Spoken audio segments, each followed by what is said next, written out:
Баршаңызға сәлем, сіздермен Нағырке Қасым. Менің каналыма қош келдіңіздер.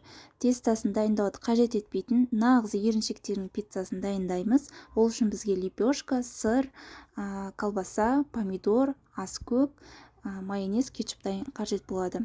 Ең алдымен лепешкамыздың беткі жағын осылай кесіп аламыз.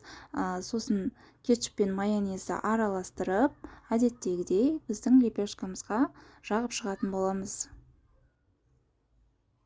Жағып шыққаннан кейін керек ингредиенттерімізді турап аламыз.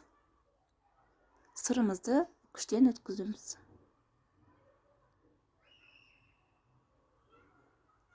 Барлығын турап дайындап болғаннан кейін колбасамызды, сырымызды барлығын осылай жайғастырып шығатын боламыз. Өте тез дайын болады. Духовкада бар жоғы 5-ақ минут ұстайсыздар. Әсіресе таңғы асқа тез дайындаңыздар. Міне пиццамыз дайын болды. Сіздер де жасап көріңіздер. Өте керемет, дәмі супер болып шығады. Әрі тойымды. Осы менің жасаған пиццам сіздерге ұнаған болса, маған тіркеліп, лайк, комментарий білдіріп, қолдап кетіңіздер. Сіздермен болған Нағырке Қасым. Сау болыңыздар.